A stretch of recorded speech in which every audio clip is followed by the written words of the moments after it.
The clan was defeated, but no one dared to say it out loud. They wonder if this is really the end. Some of them knew that they were done for sure and decided to make this quick. Sun Ogong, the great sage, seems to be furious, but for him it's not over yet. Hercules, the hero of Olympus, mentions that Sun Ogong may be an immortal, but the outer gods are way too strong. Kim Yuan enters, saying that there's a chance that the outer gods have already discovered their place. They are surprised to see him back alive, and they inquire about his comrades Merlin, Asura, and Vishnu. Kim Yuan informs them that they are all dead. When he was asked who the bastard behind this was, he tells them it was foolish chaos. The clan was sure of one thing: they, the inners, could not beat the outers. So, the only option left was to return to the old world line and start over. Kronos, the divine being that oversees time, tells him that in the world that Kim Yuan returns to, he will probably have disappeared, and he doesn't know in what form he'll be. This was their final chance, and now one of them has to go back in time. Kim Yuan was the most suitable one, as he had entered the tower last among them.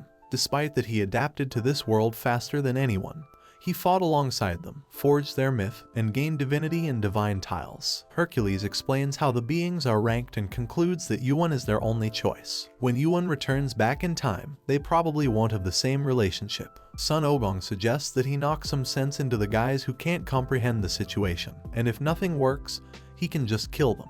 The clan bids Kim Yuan goodbye, and they hope that their friend has a hard time. Yuan ignores them, and he's now all set to go back in time. Kim Yuan turns Kronos' clock, and the movement begins. He knows he's definitely going to have a hard time. The boy successfully gets back in time, and his body feels extremely heavy. All the stats and arcane power that once supported his body are gone, which means he has to start over from zero. But first, Kim Yuan needs to figure out how much he has gone back in time. Before he could realize it, someone punched him hard in the face. The guy who punched Yuan is surprised that he could actually withstand it. Kim Yuan notices the Chingsal University badge and remembers that he was a college student before everything happened. Kim Yuan had forgotten about it because it's been a while, and he wonders what this guy's name was. The guy gets annoyed and warns Yuan that he should respect his sunbi. He attacks Yuan once more, but this time he avoids the punch. Kim Yuan declares that now is the time they should actually start. It's almost New Year's Eve, and it's exactly 9 hours before the commencement of the tutorial. Currently, it's December 31st, 2019, 8 p.m. in the Hongdae area. The place seems to be buzzing with nightlife. Kim Myung-hoon enters the crowd, and someone calls out to him. His group teases him for being late, but Myung-hoon tells them to stop. He picks up a glass of soju and gulps it up. His friends wonder why he is being such a fucking downer. While pouring him another drink, one of them asks him about Kim Yuan. Kim Myung-hoon remembered how that shithead just spewed some indecipherable bullshit and left. He then lies to his friends, saying that he beat the shit out of him. They criticize Kim Yuan because he is an orphan, and Myung-hoon states that if he croaks after a few punches, it's not his fault. The place is too crowded as it's a long weekend, and it'll be 2020 soon. The gang decides to continue to drink, but one of them spots Kim Yuan. They immediately headed towards him to say hello and mess with him again. The gang follows Yuan, and then they call out to him. Kim Myung-hoon asks him what he's doing here, but Kim Yuan instead warns them that they should enjoy the last 3 minutes as it's almost 12 a.m., as after this, it'll be hell. Kim Myung-hoon tries to drag him into a fight, but Yuan opens up his bag and pulls out a sharp knife. The gang is astonished to see Yuan with such weapons, and they insist that Myung-hoon apologize to him. Kim Yuan ignores their pleading and walks towards them with the weapon. As the clock strikes 12, deafening voices are heard from all over the place. The status window shows that the tutorial will now begin, and they have to survive the zombie horde. There were a lot of zombies because the population in this sector was high. Hongdae has a huge population density compared to its size, and there'll be zombies lurking out from everywhere, which means that this place will soon become a sea of blood. The status window appears again, displaying certain rules. The system allots weapons to everyone, and they acquire a basic old knife. The people are uncertain about the weapon, as it wouldn't be enough to fight the deadly zombies. The theme of the first tutorial is survival. The old Kim Yuan would have been satisfied with just surviving, but now that's not enough. He opens up his weapon, and he's ready to kill. He begins to attack the zombies, and the system rewards him with points. The status window declares that Kim Yuan has leveled up, and Yuan can feel his body getting lighter and lighter. The status window pops out several times, indicating that Kim Yuan has leveled up. He continues to slaughter the zombies. Looking at Yuan killing the zombies, the people around him think that these zombies are really weak, so they give it a try and attack them. But no, their theory was a complete disappointment. Kim Yuan knew that they couldn't do anything with just normal strength. Although they're slow and weak, they can't feel pain and are hard to kill. On top of that, the poison that goes into the ones that they bite is fatal. While it is possible that some can survive and climb up to the upper levels of the tower, which is by no means an easy feat, Kim Yuan is instantly annoyed when he learns that his weapon's effect has expired. Although they aren't easy to kill, they do have a weakness. Kim Yuan remembers an Odyssey telling him about how he was different from the others, yet he managed to survive. That Odyssey had told Yuan that he had discovered something amazing during the first tutorial. Before getting trapped in this darn tower, he used to manage a salt farm. The first tutorial zombies are weak against salt. Kim Yuan begins to sprinkle salt over the zombies. The status window indicates that he has obtained an unbelievable achievement as Yuan killed 100 zombies within 10 minutes. He also gets rewarded with 3 free stat points that could raise his stats randomly when he levels up. Kim Yuan decides to use these stat points wisely, as he can't waste his stats on killing mere zombies. Now all he needs to do is find a suitable location to execute his plan. As the people continue their endless fight against the deadly zombies, Kim Myung-hoon also tries his very best to kill those creatures. He fails to understand what's exactly happening and how Kim Yuan is able to cut through them so easily, but he can't do the same. If only he had the weapon that Yuan was using. One of the zombies tries to attack Kim Myung-hoon, but his friends save him. The gang feels like these bastards are increasing in number instead of decreasing. Simultaneously, they wonder where Yuan went, as they'll be able to survive this only if they stick to him. They begin to search for Kim Yuan, but he's nowhere to be found. Kim Myung-hoon is again attacked by a zombie, but his weapon breaks, and this time it seems that he's going to die. Surprisingly, the zombies seem to be losing their power because of something that is falling from above. Myung-hoon discovers that it's nothing but just salt. Kim Yuan continues to pour salt above the area, and he levels up really quick. The status window shows that the first tutorial has concluded and 4,077 people have survived. The notifications keep on popping up, indicating the amount of points and rewards Yuan has gained. In all, he had obtained a total of 3,000 points. The system reveals that the second tutorial will start shortly, and there's no time to rest. A voice bursts out of nowhere, congratulating the survivors. The voice has only got one thing to say, and that's about how to use the points. It can be used at the store to buy weapons, or it can be used as currency. One can trade points with anyone as long as they shake hands with them. Kim Yuan highlights a statement that one can become even a god with money, and he knows that it's going to be a battle to level up and get points from now on. The status window indicates Yuan to enter the safe zone, and the second tutorial begins. After giving continuous indications to the people to enter the safe zone, the second tutorial officially begins now. The weird bright areas are marked as the safe zone. The gang is ready to go, but Chang-ho is missing. They know that he probably must have died, and now they can't even see Yuan. Kim Myung-hoon successfully spots him and warns him about staying in the safe zone. Myung-hoon hates to admit it, but being next to this bastard is the safest option. Kim Yuan knows his intentions well and suggests that if Myung-hoon wants to survive, he shouldn't try to latch onto someone else. This guy, Kim Myung-hoon, should definitely know his place. Myung-hoon changes his plans and decides to get into the safe zone. He soon realizes that he can't get in as it's already full. The capacity is just half the number of survivors. The ones who are outside the safe zone seem to be attacked by some worm-like creature. Kim Myung-hoon yells so that someone can save him. Kim Yuan enters with his weapon and kills the creature. The status window states that he was the first one to kill an earthworm, and he gets rewarded. His strength and dexterity increase by 1. Earthworms hunt their prey by digging up through the ground, so they are not visible to the naked eye. But if one closes their eyes and focuses on their other senses, one can easily kill them. Yuan uses the same technique and strikes hard. He keeps executing the monster earthworms without any mercy, and he levels up and receives rewards. Earthworms live underground. They create a cave and build their nest inside it. In other words, an underground subway is an optimal location to hunt earthworms. The system notifies Kim Yuan that he has discovered a hidden dungeon, which is the Hongdae station. Bingo! Now that he has found their nest, hunting them is going to be a piece of cake. In order to get to level 20, Yuan attacks the earthworms and kills them. He soon obtains a marble, and these worms seem so much more appealing to him now. He has a reason to hunt them even harder now. The slaughtering is even fiercer now. The people discuss about the horrible scenario. In these 3 hours, Myung-hoon had only obtained 100 points. The system announces that the red region will be deactivated and the capacity will decrease, and when the maximum capacity is exceeded, people will be randomly expelled from the safe zone. There's still enough time remaining, and people start rushing to save themselves. The place becomes a total chaos, and people are yelling at each other for no reason.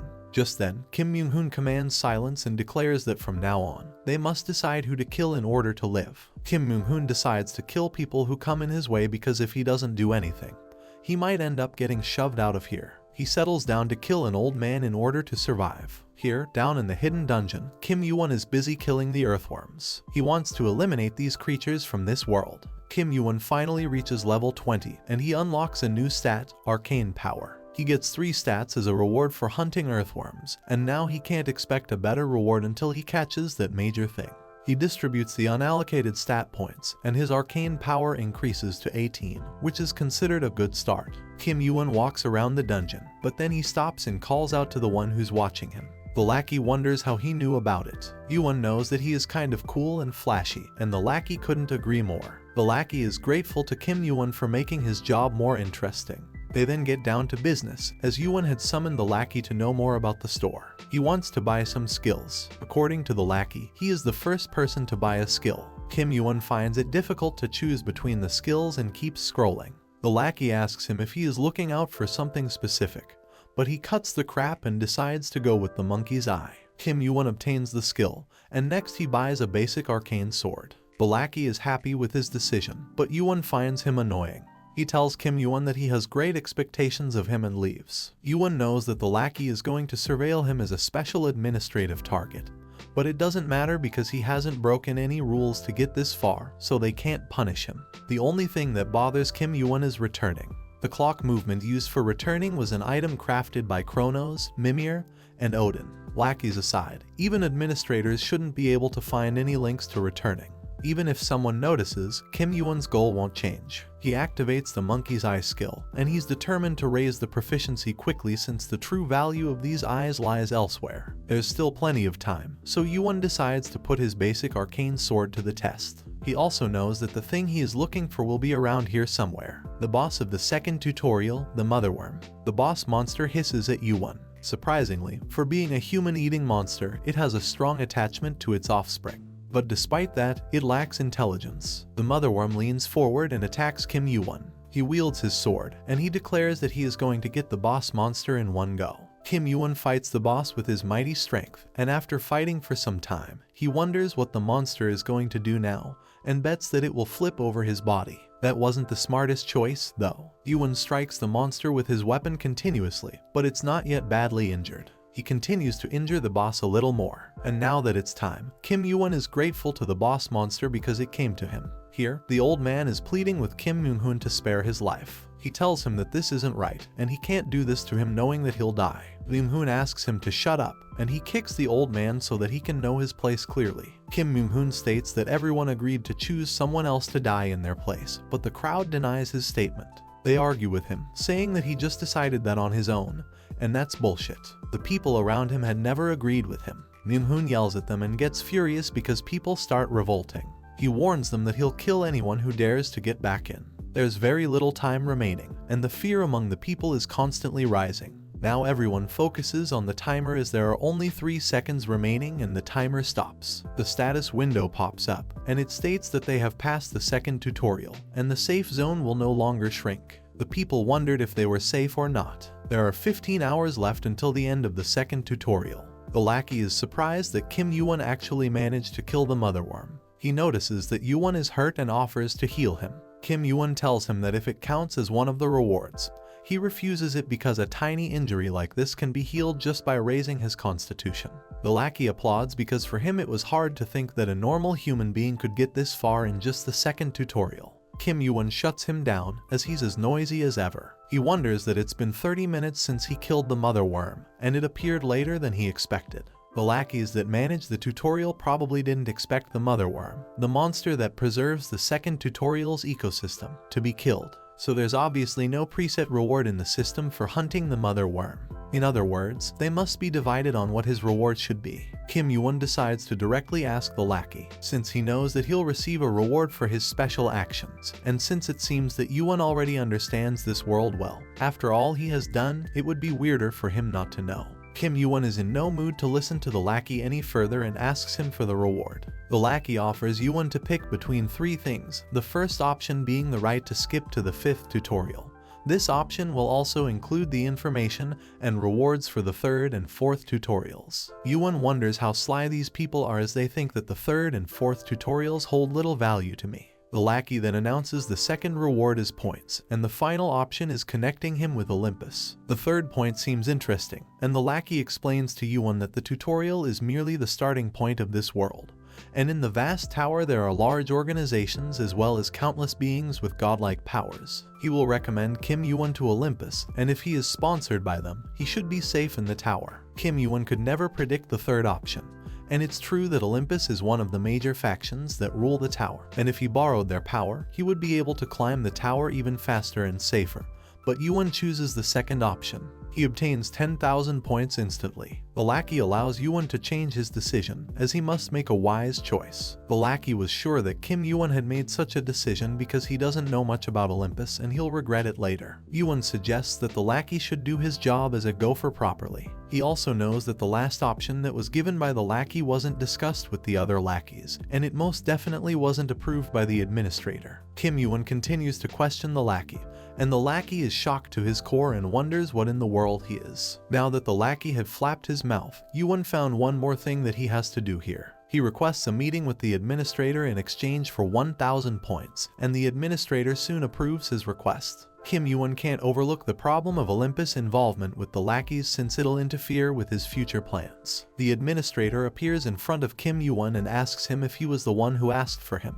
Yewon introduces himself, and the administrator already knows a lot about him. At the bottom floor of the tower, Kim Yewon begins his discussion with the tutorial administrator. The administrator asks Yewon about how he knew of his existence, and how he figured out the way to request a meeting. Yewon explains that he came to know about this in the first law of the tutorial, which clearly mentions that all the information regarding the tutorial must be obtained by the participant's own abilities and not be given by the administrator or the tower. This was indeed a law set by the administrator himself. Instead, Kim Yewon thinks that the tower's interference exists over here as Olympus made contact with the lackeys. Kim Yewon tells the administrator how he was offered a sponsorship from Olympus as a reward. The lackey tries to explain everything to the administrator, but before saying anything, he is crushed by the administrator. He was furious as those fucking Olympus bastards, on top of everything else, they actually dared to spread their influence. The administrator is thankful to Yewon as he can now cut away the rotten parts. Kim Yewon recites the 2nd law of the tutorial, which says that, during the tutorial, all achievements by a participant must be compensated by a reward of equal merit.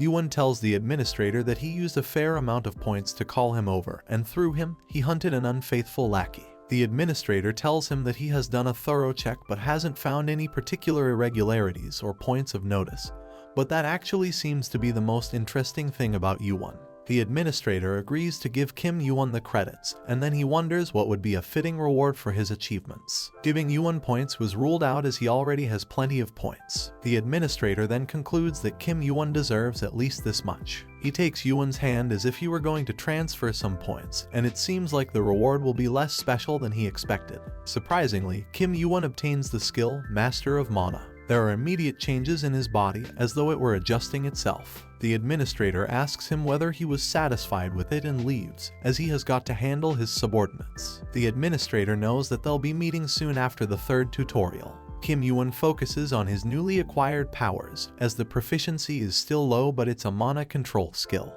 The force is controlled through arcane, and it's more important than anything in the tower. Yewon seems to be fascinated by the mana and decides to give it a try. He learns that the skill's compensation effect is good, but it's still unstable. Getting such powers is far from being enough, and he can't be satisfied with regaining and imitating the strength he had before going back in time. Kim Yewon now wants more and even more elements that will destroy those omnipresent-looking outer gods. He kills the monsters and needs more of them. The people outside debate whether the government will save them or stay idle. They are even worried about the coming tutorials. Kim Myung-hoon is still bossing over the poor people, telling them to form some kind of resupply squad. Amid their discussion, a person spots someone moving around in the area that is terribly affected by the monsters. One of them screams to warn Kim Yuan about something being below him.